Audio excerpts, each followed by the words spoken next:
इथं बसलेल्या ताईंना तुमचा एक मोठा भाऊ म्हणून हात जोडून विनंती करतो, तुमच्या आई वडिलाचा अपमान होईल अशी कुठलीही गोष्ट करू नका ताईंनो. तुम्ही आपल्या आई वडिलाचा अपमान किंवा त्यांना मान खाली घालावे लागेल असलं कुठलंही कृत्य करू नका. तुम्ही ज्यावेळेस जन्माला आला ना तेव्हा तुमच्या बापाला दोनच गोष्टीचा तणाव होता. एक म्हणजे तुमचं शिक्षण आणि दुसरं म्हणजे तुमचं लग्न. या दोनच गोष्टीसाठी तुमचा बाप आयुष्यभर राबत असतो. माझ्या मुलगीचं चांगल्या पद्धतीने शिक्षण झालं पाहिजे, माझ्या मुलीचं चांगल्या पद्धतीने लग्न झालं पाहिजे म्हणून तो बाप आयुष्यभर राबत असतो. त्या बापानं तुम्हाला कधी कुठली गोष्ट कमी पडून दिली नाही. एखाद दोन दिवस मागं पुढे झालं असेल पण त्यानं ती आणून दिलीच. पण तो कुठनं आणतो हे तुम्हालाही माहिती नसतं. ताईंनो ध्यानात ठेवा, आई वडिलांचा सन्मान करा. कधी बाप झोपला त्या खोलीत जाऊन बघा. बाप झोपलेला असेल, त्याच्या अंगातली बनियान फाटकी असेल, त्याच्या पायाला तडे गेलेले असतात, पण तो कधीही दाखवून देत नाही. ताईनं तुम्हाला कधी फाटकी कपडे त्यानं घालायला दिले नाहीत, कारण त्याची इज्जत तुमच्यामध्ये असते, एवढं लक्षात ठेवा. सर, मागील 2 महिन्यातील आपल्या हातकणंगले तालुक्यात शेजारच्या गावची घटना आहे, सत्य घटना आहे. एक मुलगी लहान असताना तिची आई वारली. तिच्या बापानं तिचं मातृत्व स्वीकारलं. माझी लाडकी लेक आहे म्हणून तिला सगळं पुरवलं, सगळं दिलं. मुलगी 10वी पास झाली चांगल्या मार्कानं. मुलीनं सांगितलं, बाबा मला सायन्स मध्ये ऍडमिशन घ्यायचं आहे. बाबा म्हणला, घेऊ ना बा. 5,000 रुपये लागणार होते ऍडमिशन साठी. बाप मोलमजुरी करत होता, बचत गटातनं काढले, मुलीला पैसे भरले, सायन्सला ऍडमिशन घेतलं. मुलगी अभ्यास करत राहिली. 12वीलाही चांगले मार्क पडले. मुलीने सांगितलं, बाबा मला मोबाईलवर अभ्यास करायला लागतो, मला मोबाईल घ्यायला पाहिजे. बाबा म्हणला, घेऊ ना बाळा. बाप आणि मुलगी मोबाईलच्या दुकानामध्ये गेली. मुलगीने डायरेक्ट 20,000 रुपयाच्या मोबाईलला हात लावला. बापाकडे फक्त 5,000 रुपये होते.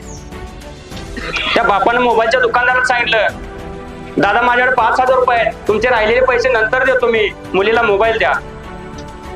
त्या दुकानदाराने सांगितलं, मोबाईल न्यायचा असेल तर सगळे पैसे द्यावे लागतील. त्या बापानं राहिलेल्या पैशाचे कर्जाचे हप्ते बांधले, त्या मुलीला मोबाईल घेऊन दिला. मुलगी अभ्यास करायला लागली. मुलीच्या खोलीतील रात्रभर लाईट चालू राहायला लागली. मुलगी कुणाशी बोले ना, मुलगीने आबोला धरला. मुलगी एकलकोंडी झाली. मुलगीने शिक्षण पूर्ण केलं. मुलीला बापाने सांगितलं, मुली आता तू वयात आली, आता तुझं लग्न करायला पाहिजे. मुलीनं होकार दिला. चालेल म्हणली बाबा. स्थळ बघायला चालू केली. 4-5 स्थळ नापसंत झाली. नकार दिला. बाबा म्हणला, ठीक आहे, तुला पाहिजे तसं तुझं लग्न करून देतो. ताईनं एक मुलगा पसंत पडला. लग्नाची तारीख ठरली. दारामध्ये मांडव आहे. घर पाहुण्यांनी भरलेलं आहे. आदल्या दिवशी संध्याकाळी हळद झाली. लग्ना दिवशी सकाळी ताईनं मुलगी घरात नव्हती. काय चुकलं त्या बापाचं? काय संस्कार कमी केले त्या बापानं? बापानं प्रत्येक तिच्या मैत्रिणीला फोन केला, अगं माझी ताई आली का तुझ्याकडे? माझी ताई कुठे गेली तुला माहिती आहे का ग? कुठल्याही मुलीने सांगितलं नाही मला माहिती आहे म्हणून, पण सगळ्या मुलींना माहिती होतं ताईंना. बाप पोलीस स्टेशनला गेला. फौजदार म्हणला, अहो माझी ताई गेली, माझी ताईला शोधून आणावं. फौजदार म्हणला, माझं काम आहे, दुसऱ्या दिवशी ये. बाप परत घरी गेला. बाप दुसऱ्या दिवशी पोलीस स्टेशनला गेला. अहो माझी ताई गेली, माझी ताई शोधून आणून द्यावं. फौजदार त्याच्यावर चिडला, ओरडला. काय म्हटलं माहितीये? पोरीला सांभाळ देत नाही, पोरीला जन्म कशाला दिलास? काय वाटलं असेल हो त्या बापाला? काय त्याच्या काळजाला यातना झाल्या असतील? बाप घरी गेला. ताईनं बापांना आयुष्य संपवून घेतलं. यासाठी जन्म देतो का आपला बाप आपल्याला? यासाठी जन्म दिला का त्या बापानं आपल्याला? ताईनो, जोपर्यंत आपले आई वडील आहेत त्यांचा सन्मान करा. त्यांची मान कधी खाली समाजामध्ये जाईल असलं कुठलंही कृत्य करू नका. ही एखादी घटना घडते ना, गावातल्या प्रत्येक घराघरामध्ये चर्चा होते. तुम्हाला वाटतं कुणालाही माहिती नसतं, पण या सगळ्या गोष्टी चर्चा बापाच्या नावाने होत असते. असं एखादं कृत्य केलं ना, सगळ्या मुलींना त्याचा परिणाम भोगावा लागतो. त्यांना बंधनं येतात, घरातून त्यांना बंधनं येतात. आणि एखाद्या मुलीनं ध्येय गाठले ना, सगळ्या मुलींना त्याचा फायदा होतो, घरातून लोक सपोर्ट देतात. आई वडिलांचा सन्मान करा. सोशल मीडियावर तुम्ही मागल्या 6 महिन्यात बघितलं असेल, पुण्यात काय प्रकार घडला. एका मुलीचं एका मुलावर प्रेम झालं, घरच्यांचा विरोध होता. घरातल्यांनी सांगितलं, मुली असं काही सुद्धा करू नको, तुला चांगल्या पद्धतीने स्थळ बघून देतो. मुलीनं ऐकलं नाही, मुलीनं हट्ट धरला आई वडिलापाशी. मुलगीच्या हट्टापायी हतबल झाले आई वडील. ताईंनो, आमच्या बापाला तुमच्या लग्नामध्ये अल्युमिनियमची भांडी देता येत नाहीत, पण त्या आई वडिलांनी चांदीची भांडी दिली, 50 लाखाची फॉर्च्युनर गाडी दिली, 30 तोळे सोनं दिलं.